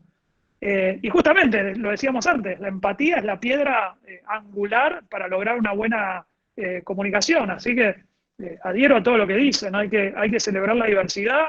Coincido que hay que empezar a abrir más el debate, ¿no? A la gente trans, a todas estas cuestiones que nosotros somos la generación del punto de inflexión, ¿no? Nosotros todavía necesitamos deconstruirnos. Yo a veces tengo oportunidades de hablar con chicos más jóvenes y la verdad que es increíble, te abren la cabeza. Nosotros en la agencia tenemos mucha gente bastante joven y compartimos los almuerzos en la época en la que compartíamos almuerzos y oficinas. Compartíamos los almuerzos y yo aprendo un montón, o sea, y celebro la naturalidad con la que se plantean cosas que cuando yo empecé a trabajar hace 20 años atrás, no se hablaba de esos temas. O sea, si vos planteabas un tema haciendo un almuerzo, quedabas como un freak casi, una cosa que, viste, se terminaba hablando de eso en recursos humanos, fíjate de lo que habló esta persona. Así que yo celebro la naturalidad con la que lo toman las nuevas generaciones todo esto. Creo que vamos avanzando pasito a pasito en muchas cosas, que nos queda mucho por avanzar y por aprender, pero me parece que estamos en un lindo camino. Sí, una cosa... No, pero dale, una Flor. cosita, porque me parece, también me gusta asumir responsabilidades. Está sonando el teléfono de casa, yo les dije que podía haber interrupciones. Podía pasar, sí. Pero no entró la perra, que se llama Proboleta, así que, o sea... Proboleta, ajá. Proboleta se llama mi perra. Yo tengo a la mía por acá, la mía se llama Rosca. Bueno, Rosca y Proboleta se van a ir de joda, así que no terminen la cuarentena. No, pero hay una cosa que me gusta, porque también me gusta levantar el guante y tomar responsabilidad. Para que muchas de estas cosas que hablamos con Diego, ¿no? Lo sabemos, Flor, lo sabemos. Que se den. Nosotros tenemos que asumir la responsabilidad de algo que yo aprendí en Google, que es crear entornos seguros.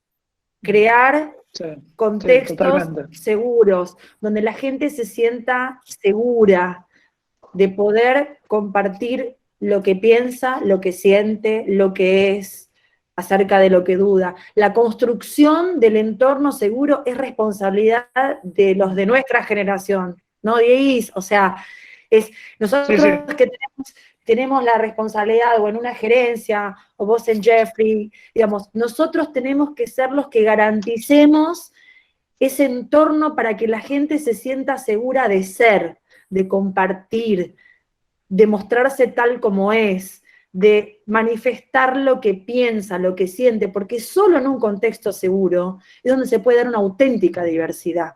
Porque no es solamente diversidad de género, también es diversidad de pensamiento. Absolutamente. Si tenemos una grieta en Argentina, de diferencia de opinión, el problema no es la grieta, es qué es lo que le pasa a la gente cuando opina desde el lugar que opina. Eso es lo que está mal. Nuestro país es un ejemplo de entorno no seguro. Lo que nosotros tenemos que hacer es la antítesis en las compañías.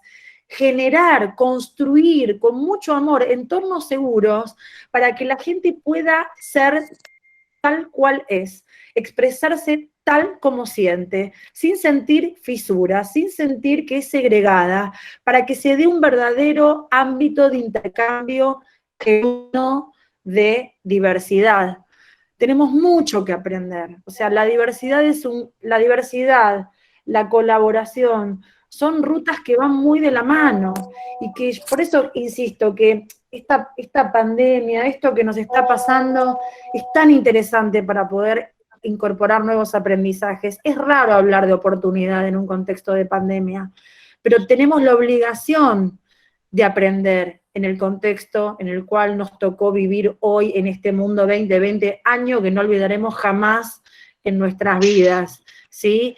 O que trataremos de olvidar con todas nuestras fuerzas, una de dos. No, miren, voy a citar al CEO de Google, que el domingo dio, ustedes saben que en Estados Unidos se dio como el fin de año, ¿no? La graduación de la clase 2020, graduación de muchos universitarios que no tuvieron ni su fiesta, ni su tirada de sombrero, ni los speech. Bueno, entonces se dio virtualmente por YouTube una serie de speech, de discursos de diferentes personalidades, donde estuvo, no sé, Barack Obama, Alicia Keys, los genios del K-pop, BTS, que yo no tengo ni idea quiénes son, pero sé que son súper populares, todos con sus flequillitos y su onda K-pop divinos.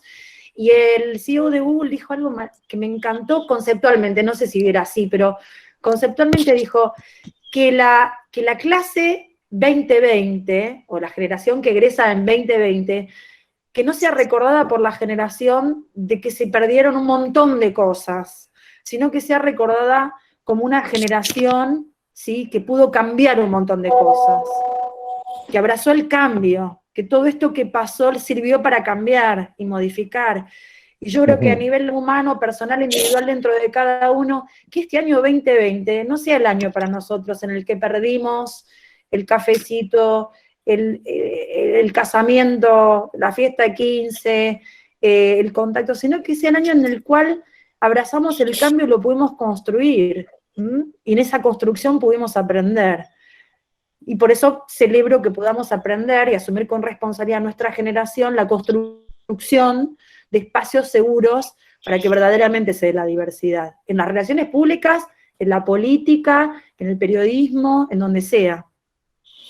Bien. Vos sabés, Florencia, que escuchándote a vos y escuchándolo recién a Diego, Luz, hoy cuando hizo la introducción al principio, tuvo la desfachatez de decir que yo hace 25 años que doy clases en la universidad, digamos, lo que significa básicamente decir... que eras un niño prodigio. No, que Adrián es viejo, básicamente, pero bueno, lo acepto y lo admito. Y una de las cosas más fantásticas que nos ha pasado en estos últimos años, a los que estamos en las aulas mucho tiempo, es justamente todo lo que hemos aprendido de las nuevas generaciones. Es decir, cómo nos nutrimos nosotros, los mayores, en las aulas, de los estudiantes que promedian 20 años, básicamente. Y haber incorporado en nuestra vida la concepción de la diversidad, la inclusión, la otredad, todas estas concepciones nosotros básicamente las hemos, porque venimos de otra generación claramente, pero las hemos aprendido y nos hemos moldeado a lo que los estudiantes nos han venido planteando en estos últimos años, ¿no? Y desde ese punto de vista se han construido espacios sumamente armoniosos, digo, en las aulas, y nosotros hemos aprendido muchísimo de las nuevas generaciones en este sentido, ¿no? Bien. ¿Me dejás contar una anécdota muy cortita en línea con esto? Que a mí la verdad que me dio mucha satisfacción cuando pasó. Cuando se aprobó la ley de matrimonio igualitario en Argentina, que fue pionero en la región en eso, nosotros estábamos trabajando en Burso en algunos temas con el Ministerio de Educación. Y en el Ministerio de Educación surgió un tema que venía de los docentes, de decir, bueno, necesitamos preparar guías para los docentes sobre cómo abordar el tema en la clase, con los alumnos. Cuando empiecen a aparecer las familias ya constituidas y formalizadas, de 2 papás, 2 mamás, o la diversidad con la que se configurara esa familia. Y el Ministerio trabajaba muy seriamente en esas guías, entonces se hizo una preinvestigación, se hicieron focus group y demás para empezar a ver las bases para construir esas guías, que eran para colegios primarios principalmente. ¿Sabés cuál fue la conclusión de las guías? La primera conclusión que sacaron fue, hay que hacer una guía sobre cómo tratar ese tema con los padres de los chicos, porque los chicos no tienen ningún problema, o sea, lo tratan, lo entienden como una naturalidad. Claro. Y yo cuando escuché eso dije, qué bien, la verdad que me llena de esperanza, es decir, bueno, tenemos futuro, la generación que viene la tiene clarísima. Es verdad, completamente de acuerdo. Agrego un comentario acá, o 2 que están deambulando en el chat. En primer lugar, contento y de saludar también a Sol Rodrigo, que se ha sumado hace un rato. Sol es jefa de prensa y branding de Newsam. Y es un comentario, un poco en relación a lo que estabas planteando vos, Flor, no adaptar las empresas es no ser parte de la sociedad a la que pertenecen, y confieso que automáticamente estabas hablando vos, me empezó a mandar por el chat, por el WhatsApp, diciéndome, vamos a hacer una investigación sobre esta temática que plantea Flor, etcétera, etcétera, todavía no la pude terminar de leer, veamos, ya abriste la puerta. Siempre intensos, por las dudas siempre intensos. Ahí está Solcito. Pero bueno, justamente suscribiendo de alguna manera, Sol es otra asociada que tenemos a Lomas también en los workshops de gestión de prensa, un poco lo que ella planteaba asociado a lo que vos decías, Flor. Y Marina Gamarra, yo no sé si justo en el momento que vos lo decías, no había entrado todavía, dice, ante estos planteos, ¿también se contemplarían las personas mayores de 45 que están en un bache generacional? Y vos, Flor, habías hablado no de 45, vos hablaste de personas de más de 60 cuando lo dijiste. Justo, sí, justo, totalmente, o sea, 45, 50, 60, diversidad es eso. Y qué mejor que el área de comunicaciones para poder tener esa permeabilidad. Nosotros, por ejemplo, inclusive en Google, tenemos un desafío gigante, que es que tenemos una población muy joven. Tenemos una población muy joven que estamos tratando de compensar, ¿no? Porque, bueno, también la industria tecnológica está muy asociada a los programadores. Entonces, bueno, ahora, nosotros tenemos la cabeza puesta en ver cómo podemos compensar generacionalmente el promedio etario de nuestra compañía, al menos en Argentina. Es una preocupación, no nos pasa inadvertido, porque es súper importante. Después tenés la problemática de que cuando vas al mercado, a veces hay opciones y a veces no hay opciones. Vayamos al ejemplo de las mujeres que estudian ingeniería. Creo que hay un micrófono abierto. Es muy difícil para mí ver quién lo tiene abierto, para que todos lo chequemos. Como un eco. Para que todos lo chequemos, ahí está, gracias. Tenemos la problemática de que no hay tantas mujeres ingenieras, ¿no? Si bien en Argentina nosotros no contratamos mucha gente de ingeniería porque no es la parte core de programación, pero sí en Estados Unidos y en otros sitios, no sé, como Suiza, etcétera, donde hay centros de ingenieros, o en Brasil, en Belo Horizonte. Ahora, el problema no está en que necesitamos más mujeres que estudian ingeniería. El problema está qué modelos le presentamos a las nenas, qué juguetes le regalamos a las niñas cuando son jóvenes, ¿sí? Y si le vamos a seguir regalando muñecas en vez de regalarles robots o cosas para armar, porque desde ahí se construye, ¿sí? Y el individuo va construyendo. Bueno, Diego, te veo recontra full con todo lo que es el esquema, digamos, de cómo funciona nuestro cerebro, nuestro pensamiento. Yo no conozco tanto como vos, pero si estás tan metido en eso, desde chiquititos se van construyendo los modelos que después van moldeando las aspiraciones que tenemos y muchas de las decisiones que tomamos. Entonces, hay que empezar a trabajar ahí.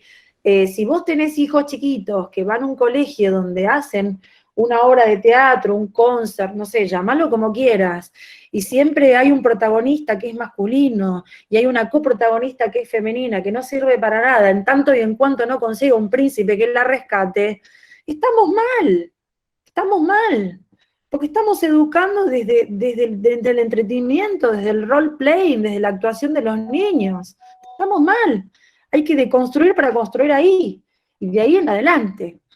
Hay una fundación que armó esta, ay, Gustavo, seguro te va a encantar esta, porque es The Gina Davis Institute, es de la actriz Gina Davis, y Google junto con la fundación de Gina Davis, ahora les voy a pasar el link, hicieron un estudio utilizando inteligencia artificial.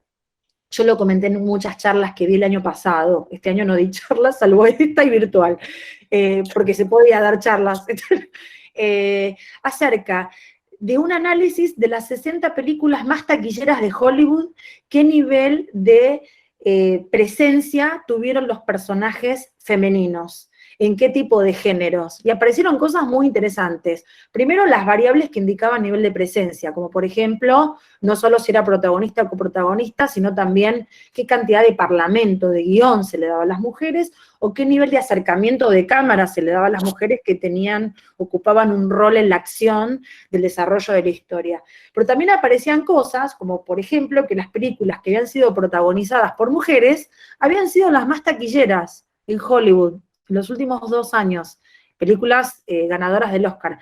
Así como también que en aquellas películas donde había mayor presencia femenina que masculina, ¿saben qué tipo de películas eran? Las de terror. Porque generaba mucha emoción el primer plano de la protagonista gritando como loca con la motosierra ¿no? Entonces, cuando aplicamos la tecnología al estudio de la presencia, por ejemplo, de género en las películas más taquilleras de Hollywood, empiezan a aparecer cosas muy interesantes, y a partir de esos datos es que podemos ir 20 pasos para atrás para deconstruir y luego construir o ayudar a construir nuevos modelos que claramente nos van a ayudar a construir una sociedad mucho más diversa y mucho más amplia. Bien. Bueno, yo ya si no hay más preguntas dando vueltas por ahí y para ir concluyendo, porque ya vamos en un ratito vamos a tener las 2 horas de charla, y digamos, para cerrar un poco, una última pregunta para ambos, ¿no? Y que tiene que ver un poco con el título de esta convocatoria que hicimos, el famoso ¿y después qué? Pero ese ¿y después qué? Yo quisiera agregarle algo, que es un tema que justamente acá se planteó, cruzó, apareció, entró y salió.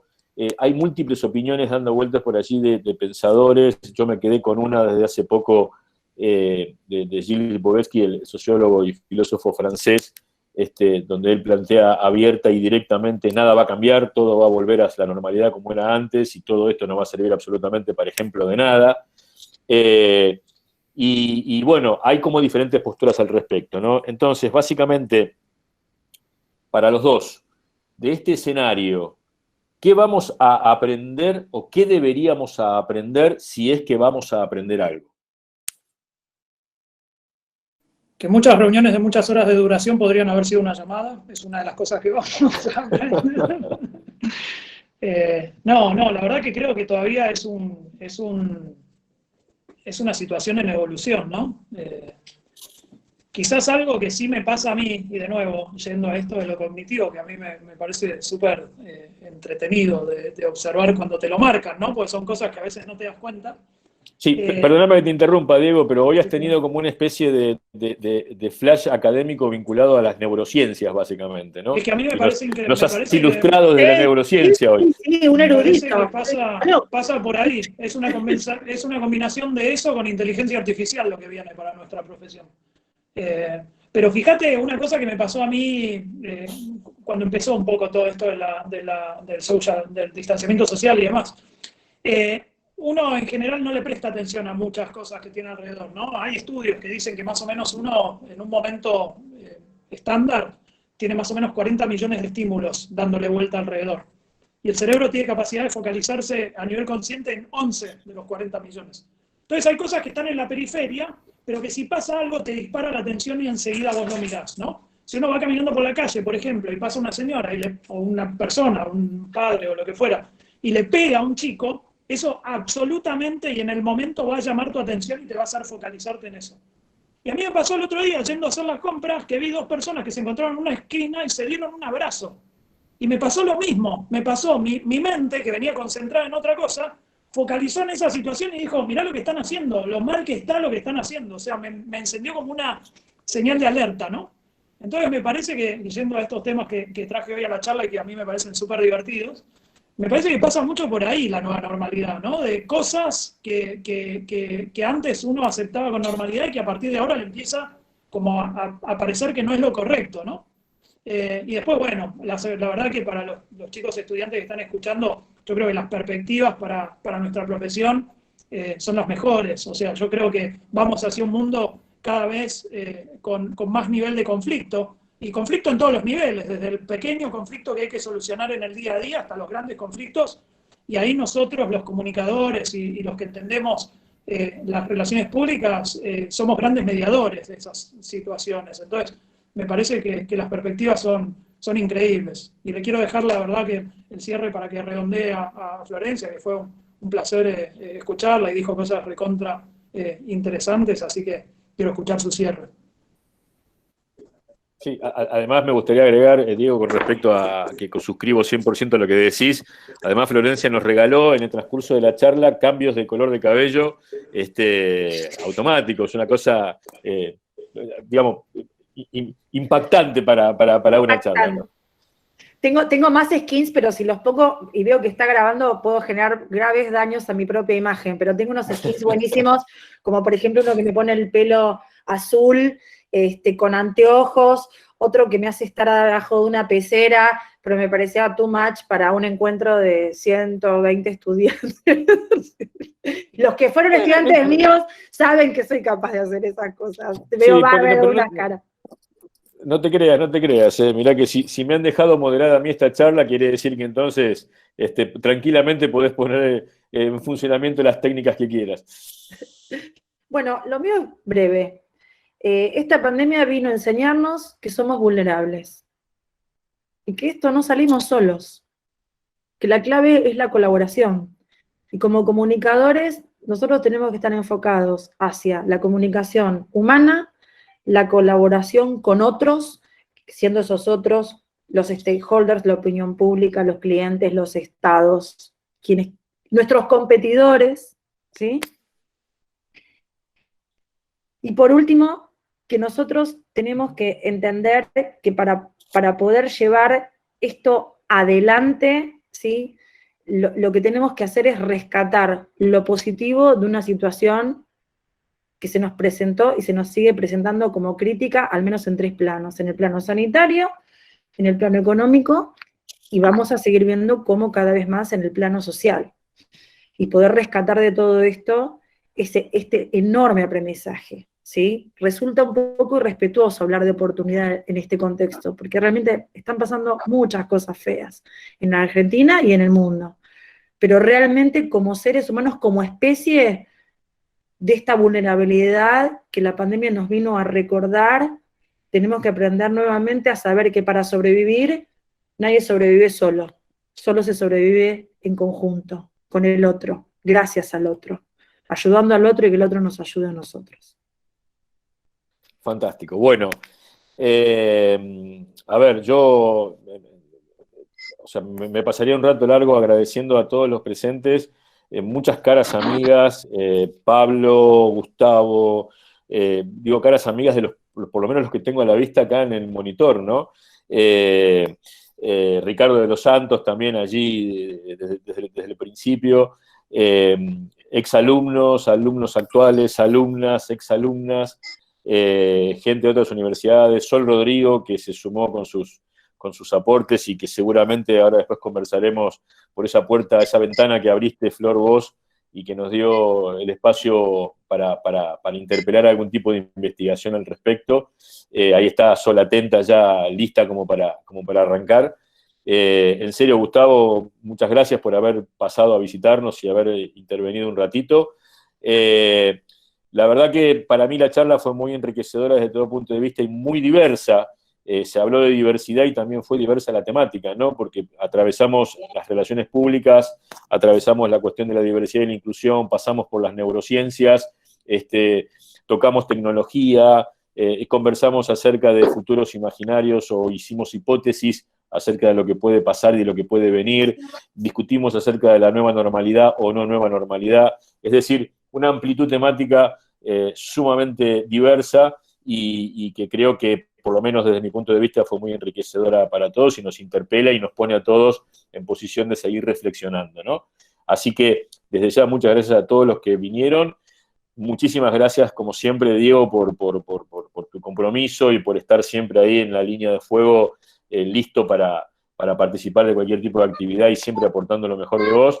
Florencia, qué decir, siempre un placer, siempre un gusto, siempre es aprender, charlar con vos todo el tiempo es aprender, escucharte es aprender y además escucharte es que nos invites a pensar de maneras distintas y a pensar precisamente, algo que a veces no ponemos en práctica de manera cotidiana. Insisto, un placerazo para mí haber tenido la oportunidad de intentar mínimamente moderar esta actividad con dos monstruos como Diego y como Florencia, y muchísimas gracias a todos los presentes, y le dejo ahora el cierre final a Luz, que es el cerebro de todo esto, es la mentora de todo este tipo de actividades y de webinars que se están desarrollando desde la Facultad de Ciencias Sociales de la Universidad Nacional de Lomas de Zamora. Así que, Luz, de mi parte, gracias y saludos a todos. Los abrazo afectuosamente. Luz. Bueno, me sumo obviamente a cada una de las palabras de Adrián. Mil gracias, Diego y Flor, por el tiempo, por las palabras, por la motivación. Insisto en esta idea de Adrián, que nos invitaron a pensar un montón de cuestiones distintas. Con respecto, retomo un poco el tema de la investigación y por ahí la última pregunta vinculada a las cuestiones de las posiciones de la mujer en el campo de las relaciones públicas. Con Caro Carbone y un par de colegas más de la Universidad de Lomas, estamos empezando a trabajar, a investigar qué sucede con el rol de la mujer en el campo profesional de las relaciones públicas. ¿Por qué? Como que hicimos foco en el rol de la mujer, porque la verdad es que todos los números, las cuestiones estadísticas hoy son binarias. Y está invisibilizado esta cuestión precisamente de la que hablaba Flor de la diversidad. Entonces, bueno, para poder trabajar como con cuestiones estadísticas, empezamos a trabajar con esta cuestión como binaria, a pensar, bueno, los hombres y las mujeres, o las feminidades y las masculinidades, pero adhiero absolutamente a todas las palabras de Flor, que tenemos que empezar a pensar en equipos que sean diversos, con una perspectiva diversa, que sea colaborativa, y esto, diversidad de identidades de género, pero también diversidad etaria, de pensamiento político, ideológico, así que bueno, la verdad agradezco también que personas como Flor y como Diego hoy sean como punta de lanza en el campo de la comunicación y que estén como abriendo espacios para poder en los ámbitos corporativos y de consultoría y demás, pensar y discutir estas temáticas también. Nosotros, bueno, haremos nuestro aporte desde el lugar de la universidad que nos toca. Bueno, creo que no tengo mucho más que decir. Les dejo un saludo del decano de la Facultad de Ciencias Sociales, de Gustavo Nahón, que por cuestiones vinculadas a la gestión se le hizo tarde, está en otra reunión de Zoom con otros asuntos, pero bueno, quería pasar y les quería agradecer obviamente el tiempo y la participación. Y bueno, lo mismo que Adrián, agradecemos la presencia de los alumnos, alumnas, alumnes, exalumnos, exalumnas, exalumnes, docentes, colegas de Argentina, del resto de Latinoamérica, y esperamos que este sea como de los primeros espacios que abrimos para poder compartir y reflexionar y pensar juntos la carrera, la profesión, los desafíos que tenemos por delante, así que obviamente de acá en adelante Lomas es la casa de todos ustedes y todas ustedes, así que son bienvenidos en lo virtual y en lo presencial cuando quieran. Luz, si me permitís un aviso parroquial, porque por allí Sí. he visto algunos comentarios, dos avisos parroquiales en realidad. Uno Claro. es que ya hoy a la tarde estuvimos charlando con Gustavo de armar también una charla, un webinar con él, con Gustavo Pedace, y que Gustavo obviamente me dijo que sí, sin problema, y no sé si me lo dijo, pero como está acá online, entonces es como que le meto presión. Ya lo comprometiste públicamente. Exactamente. Está bien. Y por otro lado, por ahí me preguntaban por Sol Rodrigo. Bueno, les adelanto que el 20 de junio vamos a hacer el workshop que habitualmente todos los cuatrimestres hacemos sobre gestión de prensa un sábado a la mañana con Sol.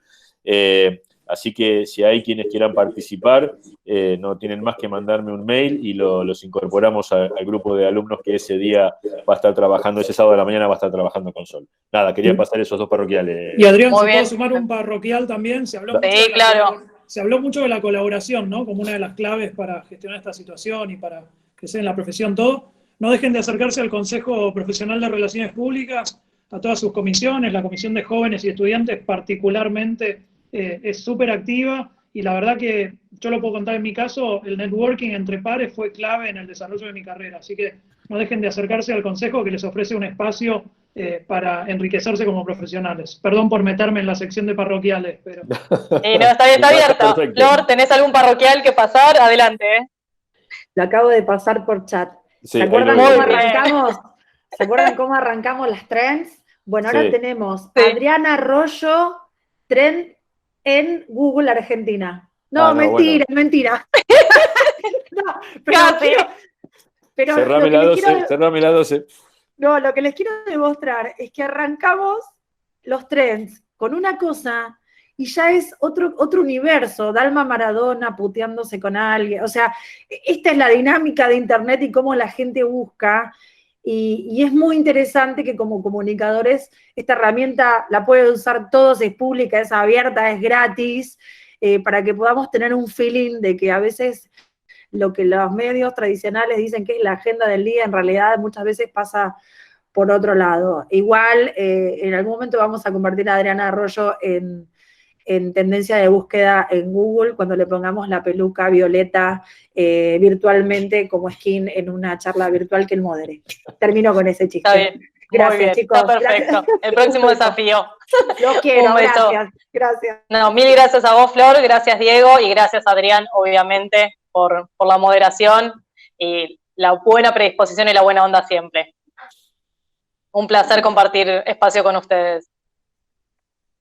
Chau a todos. Chau, buenas noches.